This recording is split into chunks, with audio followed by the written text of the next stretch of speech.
Gabi na nang maasakay kami ng barko. Ramdam ko nasasabik na yung kapatid ko. Himalangang sabas lang siya nagsuka. Pag nasa barko ay parang maayos naman yung pakiramdam niya. Kaya nga pagkatapos kumain ng baon naming adobo at itlog na nilaga ay nagyaya na siyang manood sa dagat kahit na may kadiliman pa. Minsan daw kasi ay may sumasabay na dolphin sa barko. Sinamahan ko siya noon saglit. Kaso lang ay nakaramdam ako ng pagkaihi. Saglit ako nagpaalam sa kanya na magbabanyo muna.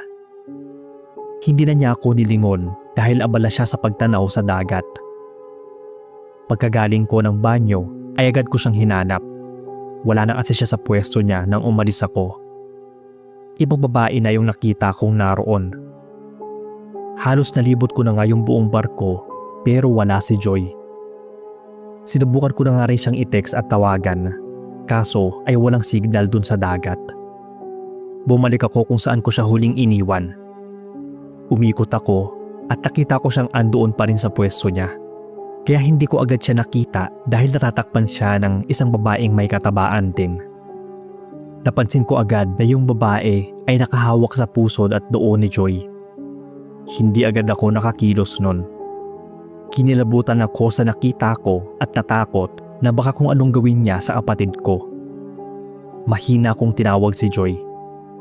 Napalingon siya sa akin, sabay lingon niya sa likuran niya. Mabilis namang umalis yung babae. Agad ko siyang nilapitan at sinabihan. Bakit niya ka ako hinahayaang may lumapit sa kanya ng ganoon?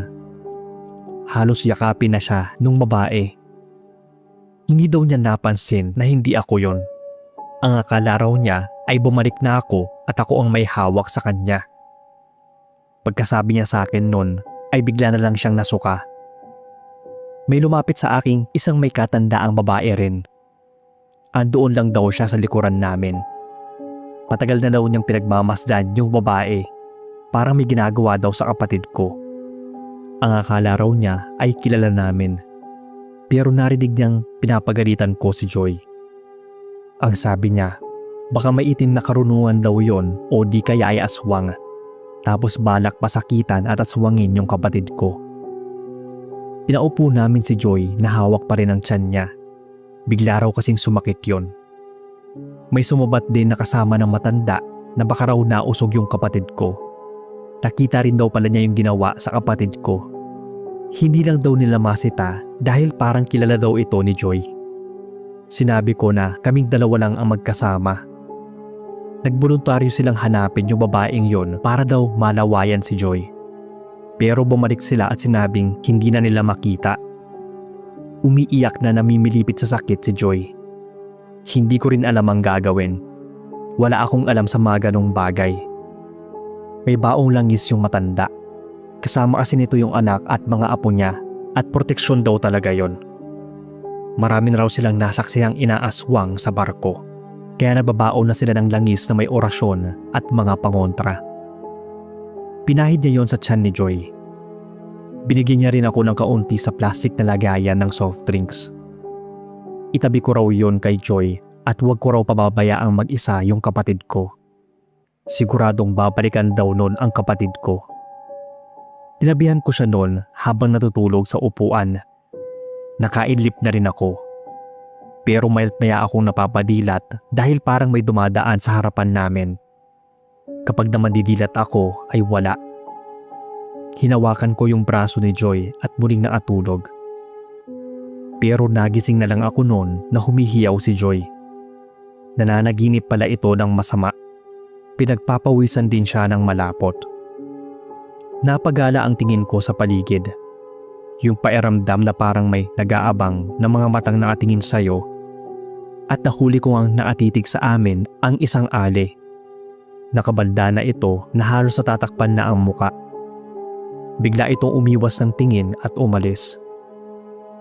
Bigla kong naalala na parang yun yung humawak sa pusod ni Joy. Nagdagay lang ng tela sa ulo. Kinabahan ako dahil baka kung ano ang gawin niya sa kapatid ko. Maya-maya ay sinabing malapit na kami sa Katiklan Pier. Nakahinga na ako ng maluwag. Hindi ko na muling nakita yung ale pagbaba namin ng barko. Mag-aalas 2 na yun ng madaling araw at andoon na yung sundo naming kotse. Sinundo kami ng tiyuhin at pinsan ko. Naikwento ko sa kanila yung nangyari kay Joy. Sa susunod daw ay dapat magbaon kami ng pangontra. Papagawan daw niya kami sa kilalang albularyo. Akala ko nga noon ay wala na at tinubayan na kami ng babaeng yun. Pero Sir Bob, habang nasa biyahe kami, sabi ng tito ko ay parang may naasunod sa amin. Hindi raw yung sasakyan at wala sa daan, kundi nasa taas. Tiyak daw pagdating namin sa bahay ay may huhuni. Kaya tinawagan niya noon sina Lola. Sinabi niyang may naasunod sa aming bisita kaya maghanda raw sila ng pangontra. Asin, bawang, langis na may holy water, pati na buntot pagi. Sa isip ko noon, uso talaga sa probinsya ni Lola ang aswang. Buti na lang at pagdating namin ay hindi na yon nakasunod. Pero kung nakasunod man siya, mukhang handa naman silang lahat. Maayos na rin yung pakiramdam ni Joy at wala naman daw siyang dinadaing pa.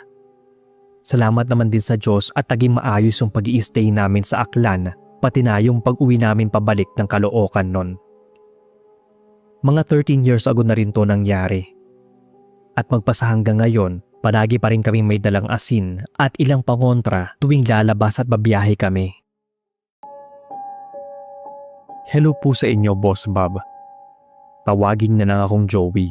Nagtatrabaho sa isang mall sa Sorsogon dito sa Bicol. May nakilala akong ka-chatmate na taga Samar. Ilang buwan na rin kaming magka-chat nang imbitahan niya ako sa kanila. Ako naman syempre, na-excite at agad umoo. Tawagin natin siyang Paula. Isa nga po pala akong lesbian. Mga 5 buwan pa lang kami nagkakausap noon. Pakiramdam ko ay sobrang lapit namin sa isa't isa. Kilala na nga daw ako ng mga magulang niya at kapatid at gusto nila akong imbitahan dahil magdidibo noon yung kapatid niya. Nagbiyahe ako noon, Sir Bob, kahit wala akong ideya kung paano ang pumunta sa kanila. Nangyari pala to taong 2015. Sinunod ko lang yung bilin niya kung saan at anong bus ang sasakyan ko. Binigay naman niya sa akin yung address. Habang nasa biyahe ay hindi ako mapakali. Kinakabahan na nasasabik ako noon. First time ko kasi maipag-meet up na nakilala ko online at sa isang babae pa. Ang bilis ng tibok ng puso ko habang tumatakbo ang sinasakyan naming bus. Akala ko ay magiging masaya na ang bakasyong yon, pero bigla na lang nasiraan yung sinasakyan ko. Ilang oras din kami naghintay para maayos yon. At habang naghihintay ay nakabili na rin ako ng pagkain dun sa dumaang naglalako. Wala ni isang pasahero ang bumili noon maliban sa akin. Pero hindi ko yun masyadong pinansin. Halos magdadalawang oras din bago naayos ang bus. Balik biyahe na kami. Habang nasa biyahe ay kinakain ko na yung nabili kong kakanin noon. Nang maubos ay ininuman ko ng tubig at pikit muna para makaidip. Malayo-layo pa kasi ang biyahe ko. Nakaidip na ako noon nang makaramdam ng parang may tumutusok sa tiyan ko. Maya-maya ay parang may naggagalawan sa loob ng tiyan at sobrang init. Tapos nataranta na ako sa paghahanap ng plastic dahil parang may lalabas mula sa lalamunan ko. Nang makakita ng plastic, agad ko yung sinahot sa bibig. Sunod-sunod na akong napasuka. Biglang nanigas din yung kalamnan ko at hindi ako makahinga. Naiiyak na ako noon nang mapansin ako ng katabi ko. Tinanong niya sa akin kung anong nararamdaman ko.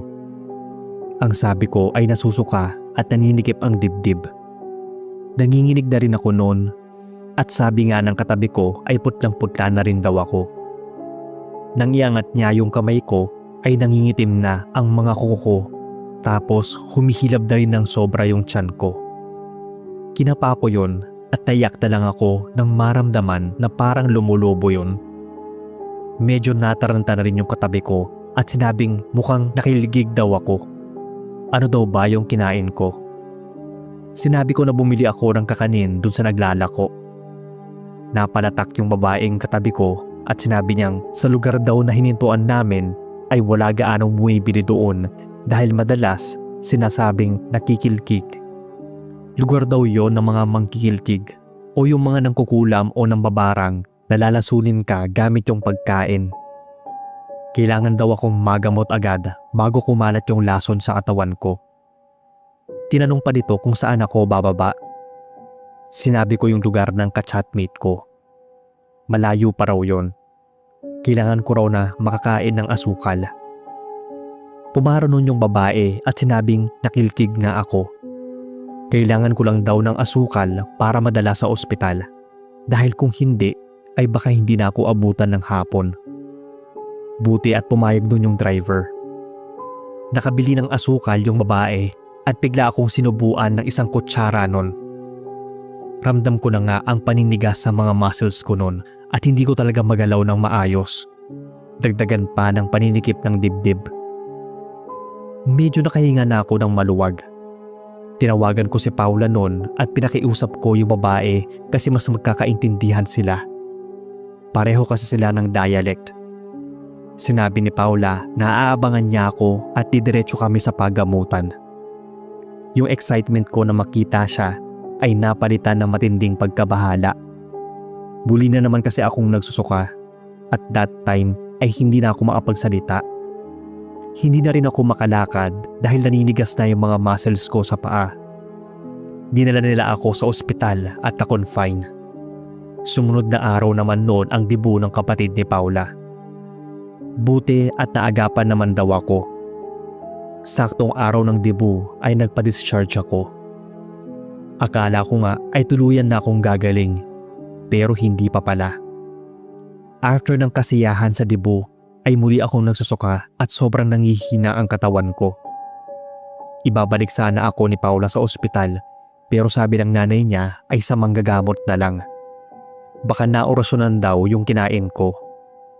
Yun na nga at dinala ako sa manggagamot, boss.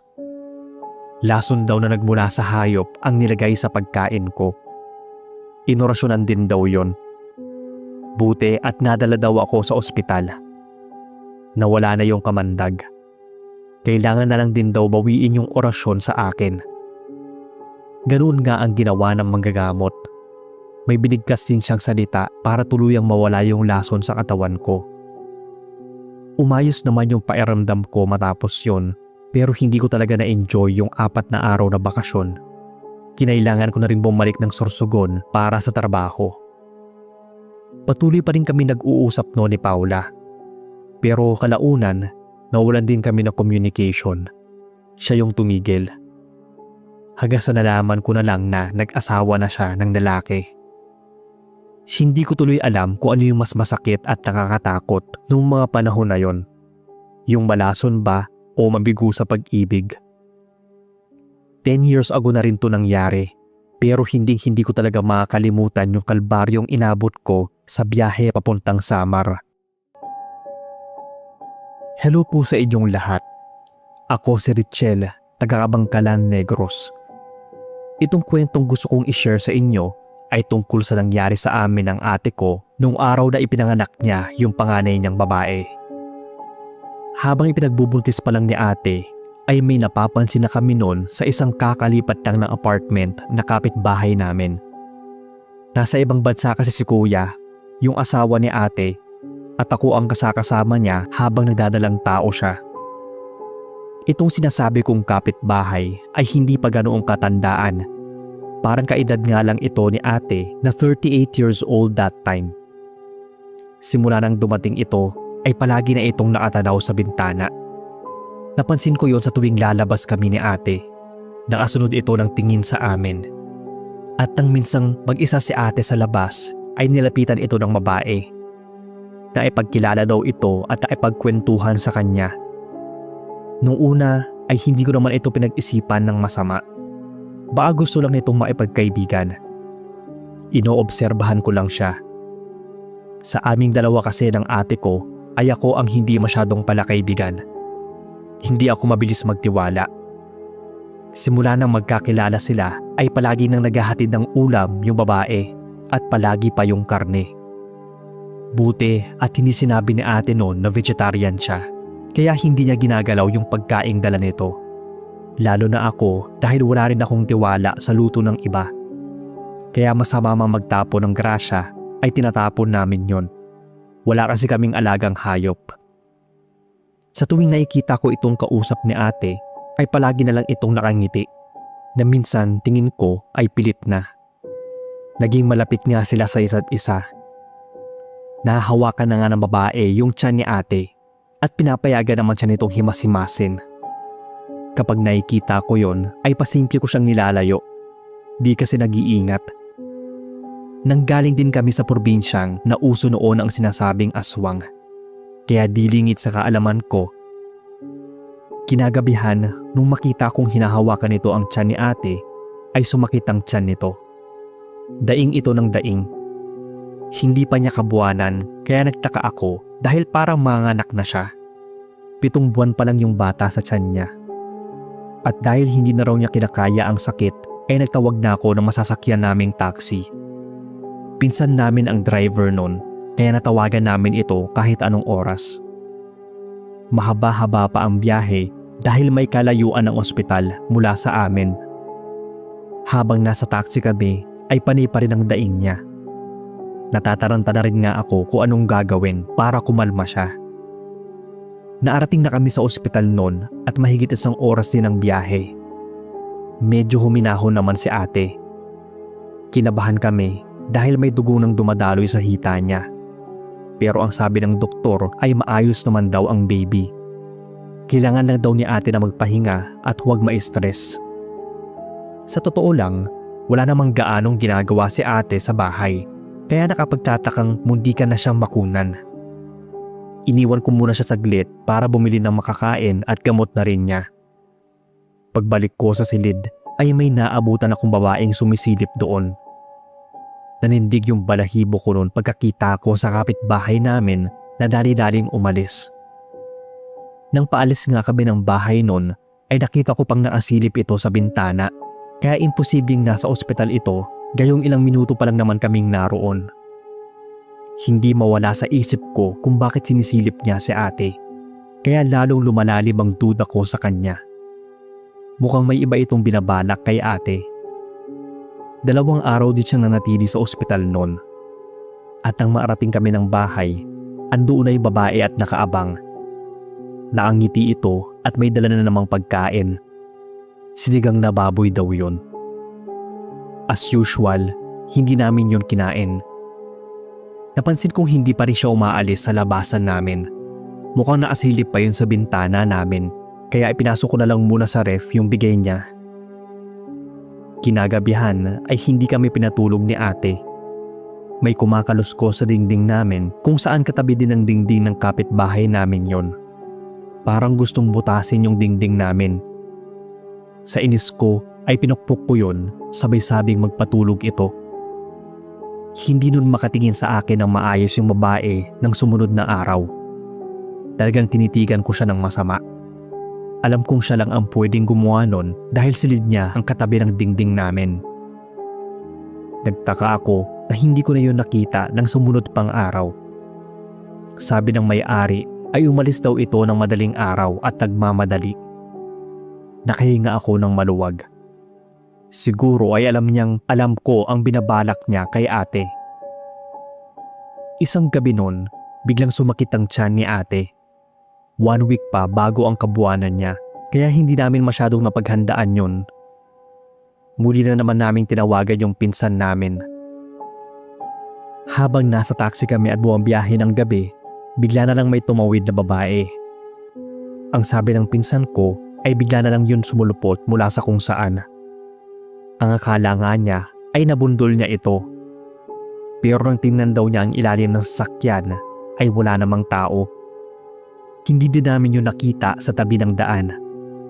Ang bilis daw noon nakatawid. Hiyaw na ng hiyaw si ate. Nararamdaman niyang lalabas na ang bata, kaya nagpatuloy kami sa biyahe. Madilim na at wala gaanong sasakyan at ang nadadaanan namin ay layo-layo pa ang mga kabahayan. Narinig namin ang biglang pagbagsak na mabigat na bagay sa bubong ng sasakyan. Akala namin ay nabagsakan ng sanga ng puno. Pero kasunod nun ay ang nakakangilong kalmot mula sa taas. Napatingala ako. Hindi sanga ang bumagsak sa taxi dahil kung sa ngayon ay nahulog na yun sa bilis ng patakbo ng pinsan namin. Kinabahan na ako dahil pumutok na ang panubigan ni ate. Nasa gitna pa rin kami ng biyahe nun. Pamaya't maya pang humihinto kami dahil sinasabi ng pinsan ko ay may nakikita siyang nakasunod sa amin. Panay ang tingin nito sa rear view mirror at side mirror. Parang may babae daw na kanina pa sunod ng sunod. Ang pinagtataka daw niya, sa bilis ng patakbo niya ay hindi ito mawala-wala sa likuran namin. Parang nga raw itong nakalutang. Ang nakakainis at nakakakilabot noon, Sir Bob, ay may kung anong hayop ang patawid-tawid sa daanan namin. Para bang gusto nitong pigilan na makaabot kami sa ospital. Nabanggit ko sa pinsan ko noon na mukhang inaaswang na kami. Sinabi naman niyang makakaabot pa rin kami sa ospital. Kahit kinikilabutan ay nagpatuloy kami sa biyahe. Panay ang tingin ng pinsan ko sa salamin at sinasabing may nakikita siyang babae. Pero maya-maya ay wala na daw yon at isang itim na aso na ang naasunod sa amin. Aswang nga talaga yung sumusunod. Hindi ko pa sigurado kung sino yon. Pero ang duda ko nga ay yung babaeng kapitbahay namin noon. Hindi nga ako nagkamali. Dahil ng mga anak si ate ay nakita ko itong umaali-aligid sa ospital. Hindi namin hinahayaan ng pinsan ko noon na naiiwang mag-isa si ate at yung anak niya. Salitan kami sa pagbabantay hanggang sa makalabas siya ng ospital. Hindi kami umuwi ng apartment noon kundi doon sa magulang namin. Mabuti nang doon dahil marami ang mag-aalaga at magbabantay. Mga 2 years ago pala nangyari to, Sir Bob. So far naman, hindi na kami sinundan ng babae. Umalis na rin sila sa apartment na yon na nirentahan lang nila at bumili ng bagong bahay bago bumalik ng Pilipinas yung asawa niya. Healthy naman ang pamangkin ko at bibo pa. Magandang araw sa inyo, Sir Bob, pati na sa lahat. Tawagin na lang akong Eboy, taga Leyte. Itong karanasan na pinadala ko ay nangyari nung magpunta kaming Samar ng asawa at anak ko. 6 na taong gulang pa lang noon si Joanne, pero maayos na siyang magsalita. May pupuntahan kaming burol ng kabag-anak at kasama na rin doon ang isang linggong bakasyon. Nag-commute lang kami noon sakay ng bus. Ayaw pa sanang sumama ng asawa ko dahil may sinat noon si Joanne, pero wala naman silang makakasama sa bahay. Ikakwento ko lang kung anong meron sa anak namin at ano ang naranasan niya simula nang mag 2 years old siya. Nagkaroon siya noon ng imaginary friend, siguro dahil sa bahay na nilipatan namin. Mariit o haunted pa, sabi ng kapitbahay namin dahil matagal nang hindi natirahan yon. Madalas siyang nilalagnat dahil napaglalaroan daw ng kaluluwa. Nagtataka din kami sa pabago-bago ng mood niya. Yung iiyak siya tapos biglang tatawa na parang may nakikipaglaro sa kanya. Kaya pinagawan namin siya ng bracelet na may pangontra sa isang albularyo. Pero naiwala niya yon. Siguro ay nahubad at di na namin alam kung saan naipatong o nahulog. Noong nag 4 years old naman siya, ay napaglaruan naman siya ng duwende. Nagkaroon siya ng mga pantal sa buong katawan. Ang lalapad nun, pero ang findings ay allergies. Ginamot yung allergies niya, pero hindi naman nawala yung mga pantal. Nang ipagamot namin to, ay itim na duwende daw ang nakabati sa kanya. Ginamot siya sa pamamaraan ng pagpapatayo ng itlog para makausap ang duwende. May hiningi na alay ang duwende kapalit ng paggaling niya. Simula nun ay may kung ano-ano na siyang pinagtuturo. Ang sabi ng manggagamot na kakilala namin, tuluyan na daw nabuksan ang third eye ni Joanne. At kahit ipasara daw yon ay kusa pa rin yun bubukas. Hindi na namin alam ang dahilan. Basta kapag may nakikita siya nun ay sinasabihan na lang namin siya na huwag pansinin o tingnan. Pero itong biyahe namin papuntang Samar, hindi ko nagawang baliwalain ang sinasabi ni Joanne sa nakikita niya, lalo na at may sinat siya nun. kapag di pinagtuunan ng pansin ay baka lalong lumala. Habang nasa bus terminal pa lang kami noon, panisambit na niya na may babae. Sabay turo na parang ang lapit lang noon. Kinakawayan daw siya at tinatawag. Nang tingnan namin ang sinasabi niya ay wala naman kaming nakitang babae. Nakikita namin siya na kumakaway mag-isa kahit wala namang kumakaway sa kanya. Pinagtitinginan na nga siya ng ibang mga pasahero. Ngumingiti rin siya. Tinanong namin kung sino ba talaga yung kausap niya. Ang sinagot niya sa amin ay si Lola daw. Hinayaan na lang namin siya pero sabi ng asawa ko parang tumaas daw yung lagnat niya. Pinainom naman namin siya ng gamot. Nakatulog siya hanggang sa maasakay na kami ng bus. Magkatabi kami ng asawa ko at kandong niya si Joanne. Gusto kasi nitong nagpaparandong kapag nasa biyahe kami. Biglang nagising yung anak namin at una niyang sinambit nun ay Lola. Kasama daw namin si Lola sa bus. Binabantayan daw kami nito. Unti-unti kaming kinilabutan ng asawa ko. Sinabihan ko si Joanne na hayaan na si Lola at huwag pansinin. Pero mabait naman daw ito at kinukulit siya. Sinabihan ko ang misis ko na hanapan na siya ng pulang damit dahil hindi na humuhupa ang lagnat niya nun. Ang labis pa na nagpabahala sa akin ay bigla na lang siyang nag-iiyak.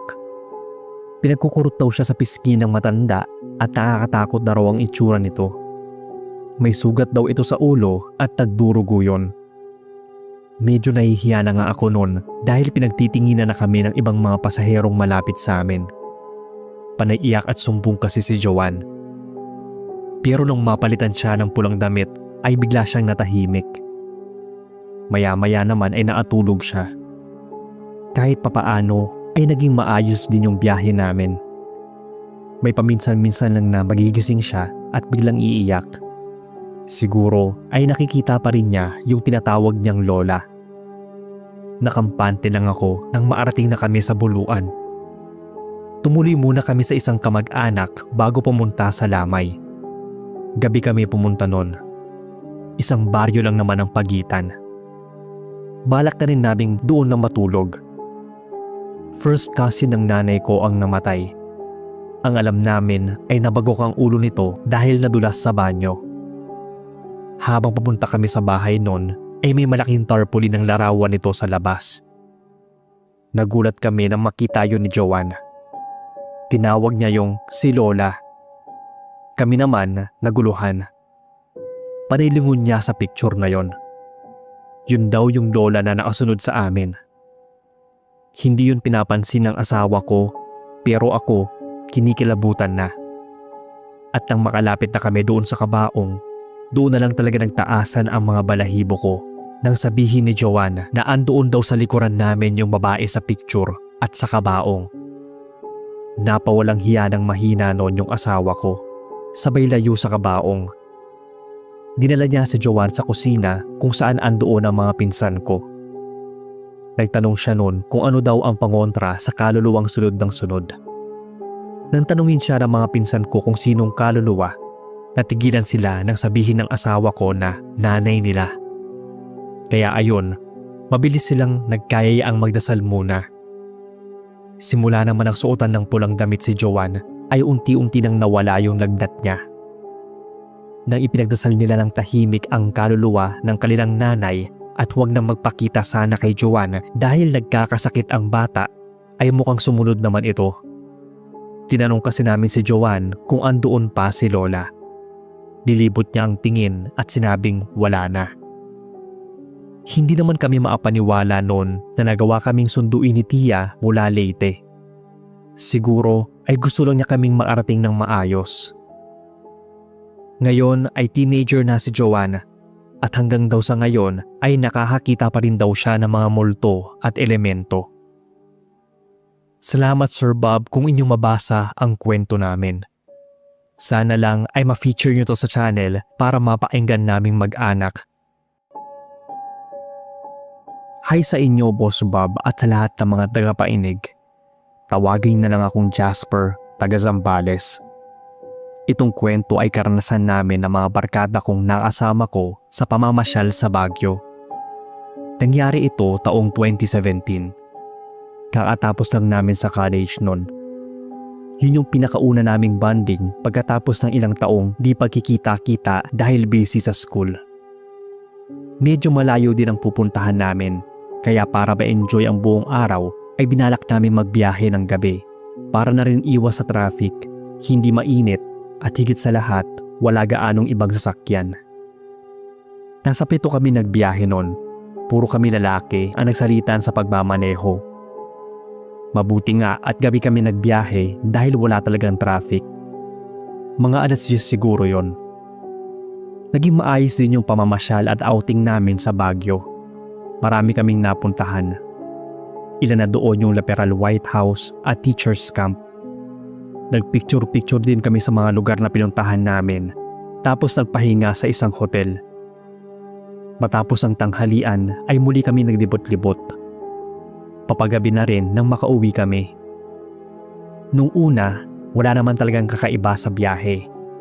Wala ako o sino man sa amin ang nakaramdam ng may kababalaghan na palang nangyayari.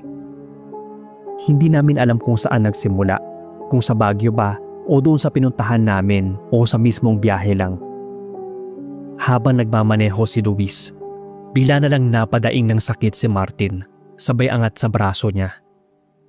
Van yung dala namin sa sakyan noon at nasa tabi ako ni Luis, kaya napalingon kami kay Martin nang pinapakita nito ang braso. May parang dinaanan yun ng kalmot. Wala naman yun pag-alis namin ng Baguio. Hindi na namin pinansin yun dahil baka may nasagi lang siyang matulis na bagay. Naatulog ang mga kasama namin sa likod. Ako naman ay pamayat-maya na kinakausap si Luis para hindi makatulog sa biyahe. Iwas disgrasya. Di ko sinasadyang mapatingin sa rearview mirror. Saglit lang yun. Pero may napansin akong parang may iba pa kaming kasama. Inanilad ko yung mabuti dahil medyo madilim sa likod. Mahina akong napamura nun pero hindi ko sinabi kay Luis. Baka kasi matakot siya, mataranta at madisgrasya. Pero kinikilabutan na ako sa nakita ko. Sa salamin kasi ay may nakita akong figura ng isang tao, hindi ko alam kung babae o lalaki. Nakapula ito at para itong nakayuko kaya hindi ko maaninag ang muka. Gusto ko na nga masigaw sa takot dahil alam kong hindi yun isa sa mga kaibigan ko. Parang bulto na yung nakikita ko sa salamin. Pagtingin ko sa likod ay wala naman yung figurang yun. Chinek ko yung rearview mirror. Bigla nga itong nawala. Pinahinto ko si Luis at sinabi kong iihi muna. Pagkahinto ay bigla akong lumabas ng van. Napamura pa nga ako at tinaktak ko lahat ng naramdaman kong takot. Nagtanong si Luis kung napaano ako.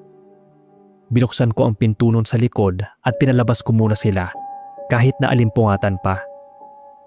Hindi ko na natiis at sinabi kong may naisama kaming multo sa sasakyan. Figura yun ng isang tao na nakapula. Para daw akong gago. Ayaw nilang maniwala. Sa isip ko naman ay okay na rin yun para hindi sila matakot. Nagpalit na ng driver pero andoon pa rin ako sa unahan. Ayokong maupo sa likod dahil baka muling bumalik yung nakita kong multo. Matapos ng mahabang biyahe, nakauwi naman kaming lahat ng ligtas. Hindi ko na muling nakita yung nakapulang figura. Parang pinagdudahan ko na nga rin yung sarili ko kung totoo ba yung nakita. Kinabukasan nun, na muli kaming magkita-kita, pinakita nila sa akin na may mga kalmot o pasara sila sa ilang bahagi ng katawan. Para ba yung kinalmot o kinurot na hindi naman nila gawa? Wala akong ganoon ng katulad sa kanila sa pagtataka ko. Pero kinagabihan nun ay nagkaroon ako ng lagnat. Sa sumunod pang mga gabi, hindi mawala-wala yung lagnat ko kahit nakailang gamot na ako. Sa ospital naman ay wala naman daw akong infection at binigyan lang ako ng pampababa ng lagnat. Pero ganoon pa rin. Kaya naman dinala na ako ni nanay sa kilala niyang manggagamot. Ipagdasal ko lang daw yung kaluluwang sumunod sa amin. Tinanong ko kung nakasunod pa ba yun. Wala naman daw at hindi naman daw yun nagtatagal sa pagsunod-sunod sa tao. Babalik at babalik ito kung saan ito naglalagi. Isa lang daw yon sa mga ligaw na kaluluwang hindi matahimik na minsan ay sumasabay sa mga bumabiyahe. Hindi ko na nga masyadong maintindihan yung iba niyang kwento dahil ang nasa isip ko ay kung paano maitaboy ang multong naasunod sa amin sa biyahe ng gabi. Umayos-ayos naman na yung pakiramdam ko matapos yon. Yung mga kalmot at pasanaman ng mga kaibigan ko ay humupa na. Wala din naman nangyari sa aming masama. Hanggang dito na lang boss ang kwento ko. Sana ay mabasa ninyo. Magandang gabi sa inyo Sir Bob at sa lahat ng mga listeners and subscribers nyo. Bilang isa ding listener nyo, wish ko sana na maisama nyo rin itong kwento ko sa mga inanarate ninyo. Tawagin na lang akong Amanda, taga Bulacan. Itong kwentong ibabahagi ko ay karanasan namin ng asawa kong si Rodel. First time namin magbabiyahe noon ng malayuan nang hindi nagko-commute. Magbabakasyon kami sa Samar. First wedding anniversary namin at doon namin napiling magbakasyon. Taga doon kasi yung napangasawa ng panganay kong kapatid na si Ate Irene, kaya nagpasya na rin akong bisitahin sila. Dala ni Rodel ang hiniram na company car, binaybay namin ang daan patungong Bicol. Doon namin binalak na dumaan dahil may nabook na kaming hotel para matuluyan doon for one day. Saka naman kami tatawid papuntang Samar. Kumbaga, road trip talaga ang ginawa namin. Halos kalahating araw din ang binahe namin noon. Umalis kami ng madaling araw at dumating kami ng hapon. Maayos naman ang biyahe. Nakailang hinto rin kami para kumain. Imbis na magstay kami ng isang araw sa Bicol ay pinasya namin magpalipas na lang ng gabi doon at magbiyahe na patungo Samar. Madaling araw pa lang ay muli na kami bumiyahe papuntang sakayan ng ferry. Umaasa lang talaga kami noon sa Waze at Google Maps dahil first time nga namin bumiyahe ng ganon. Sa awa naman ng Diyos ay hindi kami naligaw. Nagtanong-tanong din kasi kami para sigurado. Kaso ang problema noon ay wala pang barko nang dumating kami. Ayaw na naming gabihin sa daan papunta sa narentahan naming vacation house. Pero wala kaming nagawa dahil delay talaga ang pagtawid namin noon. Yung 10 oras dapat na biyahe namin ay inabot ng 15. Medyo madilim na nang magsimula kaming magbiyahe papunta sa tutuluyan namin at doon na namin naranasan ang kababalaghang yon. Lalo na at pinalas din kami sa biyahe papuntang Samar. Maliban sa naligaw kami nung nasa probinsya na, ay naputukan pa kami ng gulong. Kaya naghanap muna kami ng vulcanizing shop. Nang mapaayos ang gulong, ay bumalik pa kami doon sa nilikuan namin dahil sa kabilang daan daw ang papunta sa tutuluyan namin. Habang nagmamaneho si Rodel, bigla na lang siyang napapreno. Napatingin ako sa may unahan ng daanan. May batang nakabaluktot sa gitna ng daan. Siguro nasa 7 o 8 taong gulang yon. Binusinahan ito ni Rodel para umalis, pero hindi man lang ito gumalaw, kaya sinaway na ito at sinabing tumabi. Dahan-dahan lang itong lumingon sa amin. Putlang-putla ang mukha nun at sabay na lang kaming napahiyaw ni Rodel nang makitang wala itong mga mata. Mabilis pang pinagdiinan ni Rodel ang pagbusina. Wala pa namang kabahayan sa parating yon ng daan. Pinaatras na ng asawa ko yung sasakyan at sa isang iglap ay biglang nawala yung bata. Kaya mabilisan niyang pinatakbo yung kotse. Akala namin ay wala na yung batang yon. Pero nagulat na lang ako nang matilihan si Rodel sabay sunod-sunod na napamura. Akala ko ay madidisgrasya na kami dahil sa matulin niyang pagpapatakbo at halos nagpagewang-gewang pa nga. Napansin ko noon na panay ang tingin niya sa salamin. Paulit-ulit ko siyang tinatanong kung anong nangyayari pero hindi niya ako sinasagot. Mahina na lang akong nagdasal noon. Alam kong may nakikita siya na hindi ko nakikita kaya minabuti kong kumalma para hindi siya mataranta.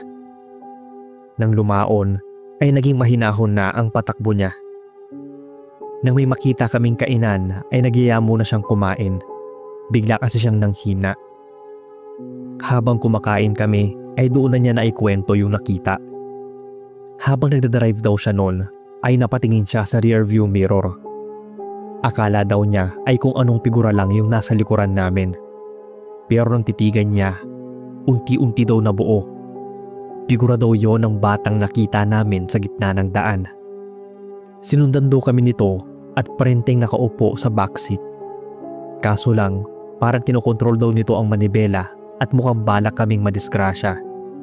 Kaya naghihiyaw si Rodel noon at nagpagewang-gewang. Bigla na lang daw yun nawala nang maarating kami sa daan na may poste ng ilaw. Grabe daw yung kaba niya noon, lalo na at siya lang yun nakakita. Sinabi ko sa kanya na nagdasal din ako, kaya siguro yun biglang nawala. Hindi naman namin alam ang history ng daan na yun. Kung marami na bang nadisgrasya, pinamumugaran ng mga elemento o ano. Kung sadyang may nagpapakita ba talaga doon.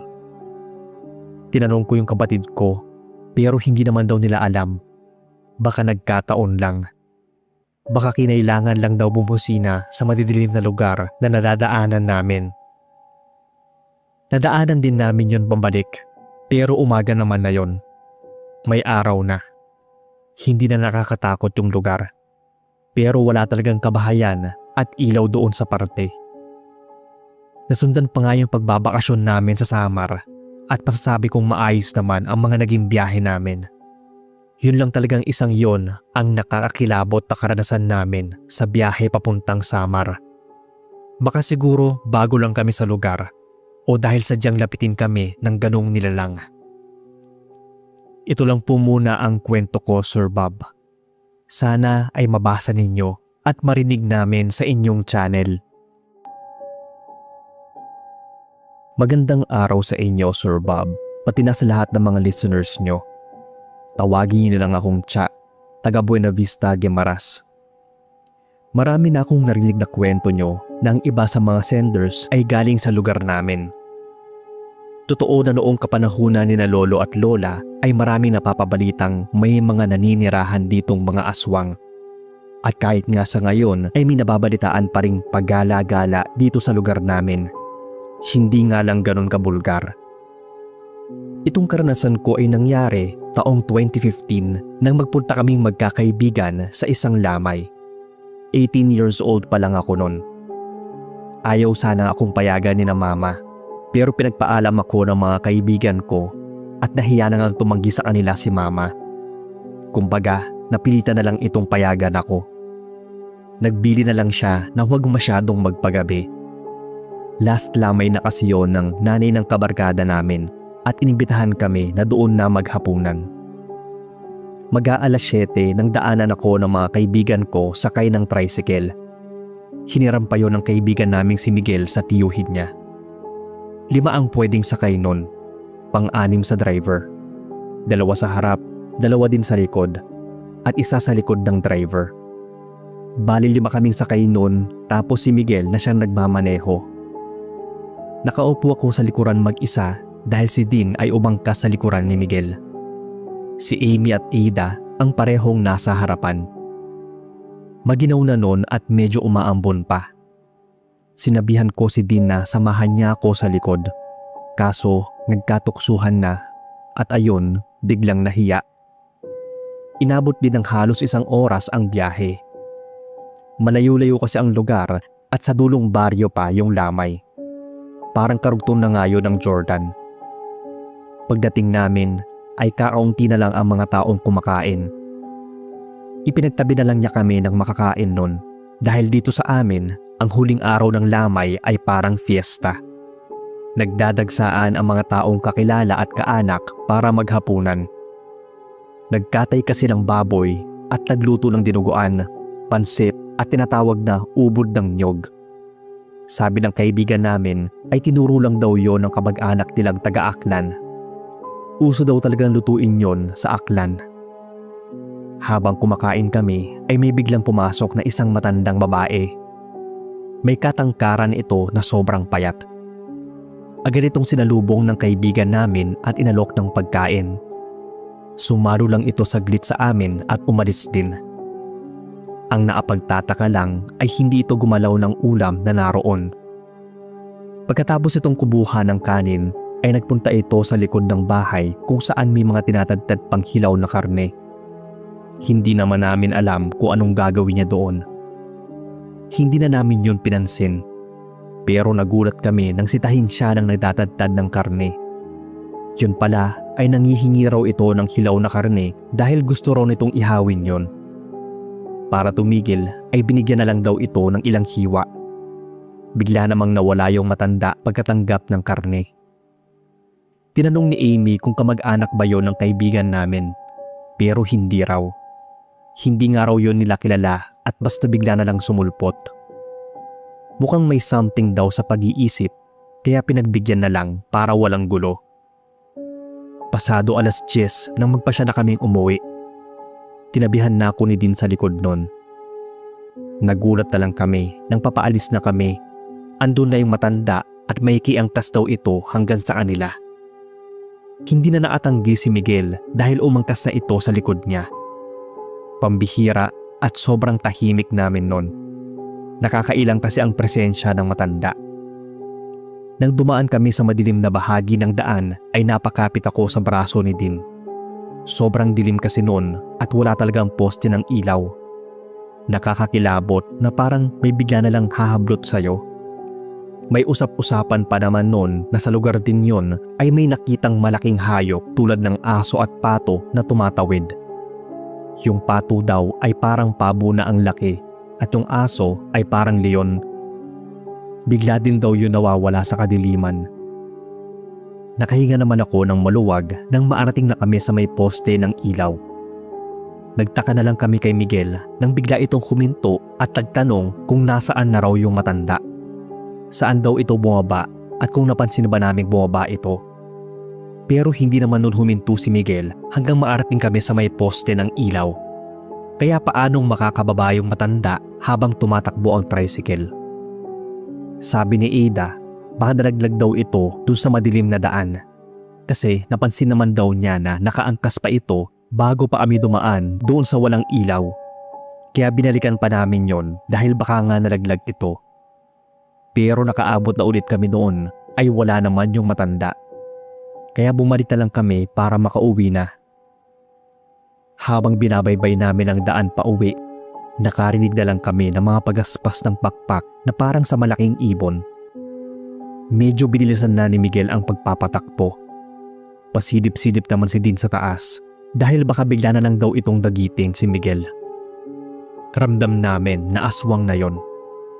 Nakikiramdam na rin kami dahil parang naasunod nga sa amin ang kung anumang nilalang yon. Nasa kanto na kami papasok sa kalye nang biglang natigilan si Miguel at napamura. Napatingin din kami sa unahan kung saan tinatamaan ng headlights ng tricycle. Kinilabutan kami sa nakita. Yung matandang nakiangkas sa amin ay andoon na sa unahan. Ang mas nakakakilabot pa ay yung anyo nito na mukha bang zombie. Parang na-dislocate pa yung mga kamay at paa nito habang hinaharangan kami. Pinabusinahan ito ni Amy para tumabi. Nakailang busina na nga si Miguel pero hindi pa rin to umaalis. Natakot din kaming lapitan ito. Sabog ang buhok nito, nakakakilabot ang muka at nanlilisik ang mga mata. Ang sabi ni Ada ay mukhang naglalaway din ito habang naatingin sa amin. Ang akala namin ay naraglag ito sa tricycle. Yun pala, baka ito yung sumusunod sa aming lumipad at nag-anyong hayop dahil nga isa itong aswang. Yung takot ko noon ay hindi talaga maipaliwanag dahil yun yung first time kong makakita ng ganong nilalang. Naririnig ko lang dati yon, pero noong mga oras na yon, kitang-kita namin yung itsura. Papalapit ito ng papalapit sa amin habang patuloy na binubusinahan ni Michael para umalis sa daanan. Napasabi si Dean na banggain na lang namin. Hindi kami makakaalis hanggat hindi umaalis yung matanda. Inangilan pa kami nito na parang isang asong nauulol. Sa isang iglap ay sinunggaban nito ang tricycle. Hindi kami maapaniwala kung gaano ito kabilis kumilos. At sa isang iglap nga Nakalapit na ito sa amin. Dali-daling pinaandar ni Miguel ang tricycle at pinatakbo. Sa maniwala kayo o hindi, ay naasunod pa rin sa amin kahit mabilis na ang patakbo ni Miguel. Para lang itong nakalutang sa hangin sa bilis. Busina na nga siya ng busina nun, kaya may ilang naglabasan na sa bahay. Ako at si Dean na nasa likod ay halos maihina sa takot dahil konti na lang at mahablot na kami ng matanda. Pero dahil parang nabulabog na noon ang nadaanan naming mga kabahayan, ay tumigil na sa paghahabol sa amin yung matanda. Bigla na lang itong huminto at naglakad papunta sa mga damuhan. Nang maarating kami sa bahay, ay pinapasok ko muna ang mga kaibigan ko. Mahirap na at baka nakaabang pa rin sa kanila ang matandang aswang. Agad naming itinawag ang nangyaring yon sa kaibigan namin sa lamay. Kinilabutan din siya sa nalaman.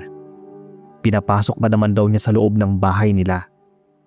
Baka raw malingat lang sila at kunin ito ang katawan ng nanay nila. Kaya din daw pala nangihingi ito ng hilaw na karne ay dahil hindi ito kumakain ng lutong ulam. Hindi raw yon taga sa kanila. Wala ngang nakakakilala sa matandang yon. Kung alam lang daw niya ay hindi na niya ito pinapasok o inalok ng pagkain. Muntikan pa kaming mapahamak. Ang akala namin ay sinundan pa kami nito hanggang sa bahay. Pero hindi naman nagtahulan yung mga aso namin at wala naman kaming narinig na pagaspas. Kaya nagpa siya na rin umuwi yung mga kaibigan ko makalipas ng ilang minuto. Kinabukasan ay nagkwento sa akin si Dean. Habang papauwi daw sila ay may naasunod na naman daw sa kanilang malaking ibon. Buti na lang bago sila umalis ay pinabaunan ko sila ng asin at bawang sakali mang abangan ulit sila ng matandang yon. Nagsaboy noon ng asin si Dean paitaas kung saan niya narinig yung pagaspas. Natigil naman daw yun sa kasusunod sa kanila. Simula din noon, naging maingat na kami lalo kapag bumabiyahe sa gabi. Hanggang dito na lang po, Sir Bob. Magandang araw sa inyo, Sir Bob, at sa lahat ng tumatangkilik at nakikinig ng inyong channel. Tawagin na lang akong Marivic na atira sa Maynila, pero sa Samar ang probinsya namin. Pareho kasing taga roon sina Mama at Papa. Pero dito na sila nanirahan sa Maynila nang magkaroon ng trabaho si Papa. Hindi pa kami pinapanganak na tatlong magkakapatid nung lumuwas sila. December 2012 noon, nang kailangan namin umuwi ng Samar. Nagkasakit kasi ang nanay ni Papa na lola namin at gusto niya kaming makitang lahat. Pangalawa ako sa aming magkakapatid at nasa third year high school pa lang ako noon. Si kuya noon ay 20 years old at yung sumunod sa akin ay 12. Yung punso namin ay 9 years old pa lang. Maaga kami nagbiyahe papuntang terminal ng bus sa Parañaque. Siguro mga alas 4 pa lang yon ng madaling araw at medyo madilim pa. 6 kaming umalis noon, sina Mama at Papa tapos yung 3 kong kapatid. Pag-akyat namin ng bus ay marami ng pasahero. Magpapasko na rin kasi noon kaya marami talaga ang nag-uuwian lalo at naipamigay na ang mga bonuses sa mga government agencies. Nadismaya lang ako noon dahil 2 lang ang upuan at 2 lang din ang bakante na wala pang nakaupo. So si Mama at yung bunso naming kapatid ang nagtabi sa may bandang kanan. Sina Papa naman at yung pangatlo namin ang nasa kaliwa. Magkahiwalay kami ng upuan ni Kuya. Siya yung nasa unahan ni na Mama, samantalang nasa likuran naman ako. Isang may katandaan na ring lalaki ang katabi noon ni Kuya. Samantalang sa akin, isang matandang babae na nababalot ang muka ng bandana. Pag upo ko pa lang sa tabi niya, Sir Bob, ay may naamoy na akong kakaiba. Yun bang hindi siya normal na amoy ng matanda? Medyo malansa na parang may nabubulok na sugat sa katawan. Pero tiniis ko lang yun at pasimpleng tinakpan yung ilong ko. No choice na ako nun dahil doon ko napiling umupo. At yung ibang bakante naman ay naupuan na. Minabuti ko na lang umidlip doon dahil medyo madilim pa. Hindi ko na pinagtuunan ng pansin yung katabi ko. Kaso lang ay nararamdaman kong parang nagkakabanggaan ang mga siko namin. Parang ginigit-git niya ako sa upuan. Naramdaman ko noon na parang pinapausog niya ako. Medyo chubby ako noon kaya halos yung kalahati ng putan ko ay nakalabas na sa upuan. Siya naman na nasa bandang bintana kaya hindi siya mahuhulog. Medyo naiinis na nga ako dahil hindi naman siya ganoon kalakihan pero ang laki ng space na inuukupan niya. Nang lingunin ko siya noon ay naatingin din pala siya sa akin. Matalim yung titig niya at medyo pailalim kaya hindi na ako kumibo. Para siyang galit kaya hindi na rin ako naglumikot pa sa upuan.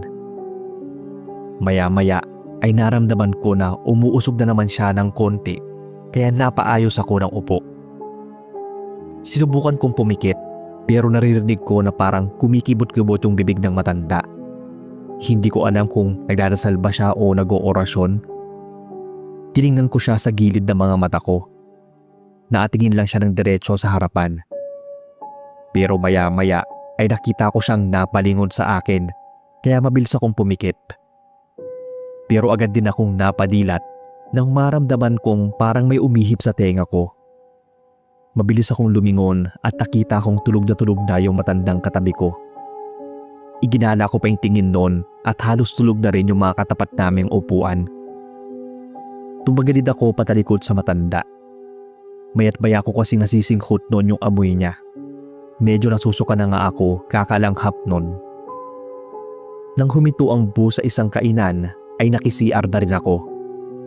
Pagbalik ko sa upuan ay wala na yung matanda sa tabi ko pero naiwan ang daladala niyang bag. Iniusog ko yon dahil nakapatong yun sa upuan at mauupuan ko yon. Pero nagtaka ako dahil sobrang gaan nun na para bang walang laman. Hinayaan ko na lang. Maya-maya nakita ko yung matanda na pabalik na. Nang magtama ang paningin namin, pinanlisikan niya ako ng mga mata. Agad akong umiwas ng tingin dahil para na niya akong sasakmalin nun. Umusog ako para makadaan siya. Nang makaupo na siya, ay narinig kong mahina siya nagsabi na pakiilamera daw ako. Umiwas na lang ako at tumagilid. Para na nga akong iiyak nun sa di malamang dahilan. May something kasi talaga sa kanya na para ba siya naglalabas ng bad energy. Nakakapanghina. Yung mangingilag ka talaga sa kanya.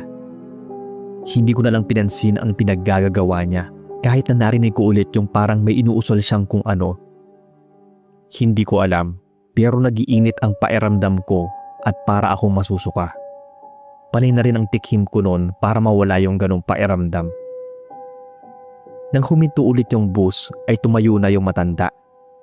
Hindi siya nagsalita at nagsabing dadaan siya. Nakaidlip ako noon at nagulat na lang nang bigla niyang sagiin ang paa ko. Nilingon pa niya ako at tiningnan ng masama. Pagbaba niya ay umusog na ako malapit dun sa bintana. Tinawag ko yung kuya ko para tabihan ako. Napatingin ako sa labas ng bintana at nakita ko pang naatayo noon sa gilid ng daan yung matanda. Naatingin siya ng masama sa akin. Bigla kong hinawi pasara yung kurtina ng bintana. Natulog lang ako doon tapos nagising, kumain kami at nagkwentuhan saglit ni kuya. Tapos kanya-kanya na ulit kaming ginagawa. Nagbabasa siya ng comics noon samantalang pocketbook naman sa akin.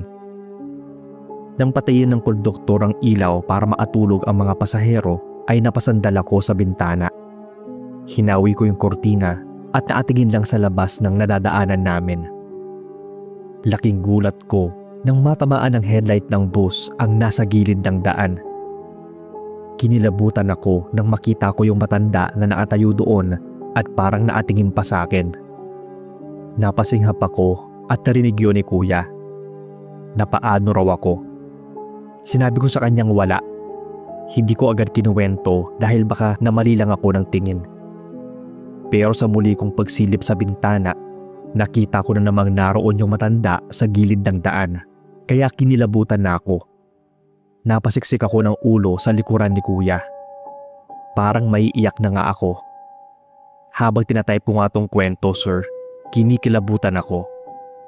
Mahilig naman ako sa mga horror stories, pero mabilis din kasi akong matakot.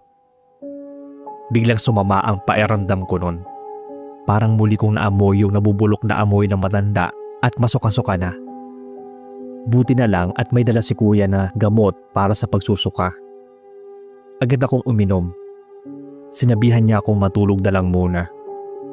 Dikit ko ang mga mata at sinubukang matulog, pero hindi mawala sa isip ko yung itsura ng matanda. Nahihilo ako at bigla na lang talaga akong sumuka. Buti nga at may naapatong na towel sa hita ko. Doon napunta yung sinuka kong malapot na hindi ko maintindihan yung kulay. Nagulat nun si kuya, pero agad niya akong tinulungang maglinis. Napansin niya na namumutla ako, kaya pinainom ako ng tubig. Sinabi ko sa kanya na sobrang hilab ng tiyan ko, pero wala kaming magawa nun dahil nasa bus pa kami. Kaya tiniis ko yon ng sobra kahit na gusto ko na namang sumuka. Mag-aalas 2 na nun nang malapit na kami sa bababaang bayan sa Atbalogan. Hindi ko na talaga natiis, kaya pagkababa namin ay nagsusuka na ako. Umiiyak akong napayakap kay mama nun. Sinabi ko sa kanya na humihilab yung sikmura ko, sabay suka na naman. Pero malapot na laway o tubig lang naman yung lumalabas. May sumundo sa aming sasakyan galing sa city ng Catbalogan kung saan kami bumaba. Pinsan niyo ni Papa na si Tito Mar. Ihahatid niya kami sa Silanga kung saan ang bahay ni Lola. Hindi ako makapaniwala noon, Sir Bob, na habang nasa biyahe kami pa Silanga ay muli naming nadaanan yung matandang nakatabi ko sa bus sa tabi ng daan. Naatingin yun sa direksyon ko na para bang inaasahan niyang dadaan kami. Nanlilisik ang mga mata niya. Hindi ko tuloy malaman kung totoo ba yung nakikita ko o imagination ko lang. Para kasing imposibleng mangyari. Paglagpas namin sa kanya, maya-maya ay nasa gilid na naman siya ng daan. Para na akong mababaliw nun, pero hindi ko pa rin pinahalata sa kanila. Pinilit kong huwag pansinin dahil nakakahiya sa ibang kasama naming sumunto. Napasubsob na lang ako ng muka sa balikat ni Mama at napahikbi ng mahina. Magkahalong sakit ng tiyan, pagkatakot at pagkabalisa. Naramdaman ko na namang mas humilab yung sikmura ko. Napaiyak na talaga ako nun. Pinapatahan naman ako ni Mama, pero hindi ko na alam ang gagawin ko. Lalabas na talaga. Mabuti na lang at malapit na kami. Pagkahinto ng sasakyan ay mabilis akong lumabas para sumuka. Sabay na hilo at nandilim na yung paningin ko. Nawalan daw ako ng malay nun at nagising ako sa isang silid. Andoon yung ate ni Papa na si Tia Azon. Marunong siyang manggamot at maalam din sa mga bati-bati. Ang sabi niya ay nahipan daw ako at nausog. Malapit na raw akong mayanggaw at buti na lang at panay suka ako. Matindi raw ang pagkakausog sa akin. Talagang balak akong pasakitan ng kung sino man ang gumawa nun. Hindi pa raw siya mapakali kaya tinawas pa niya ako. Ang sabi nga niya ay may sumusunod sa akin. Mamayang gabi daw ay tiyak na aalamin nito kung nahawaan niya ako. Kaya naghanda sila Papa noon, lalo na at may sakit din si Lola. Nagsiga na agad sila ng goma sa labas at nagbudbud ng asin sa mga bintana at pintuan. Pero wala namang dumating. Siguro ay naramdaman daw nito na inaabangan din siya ni na Papa. Para masigurado pa nun na hindi ako nahawaan, ay may halamang tiyaang pinainom sa akin si Tia. Sobrang pait nun na naisuka ko na yata pati bituka ko. Pero pagkatapos naman nun ay umayos na yung pakiramdam ko. Grabe din talaga yung pinagdaanan ko sa biyahe papuntang Samar. Pinagpahinga lang muna ako saglit pero kinabukasan nun ay okay na talaga ako.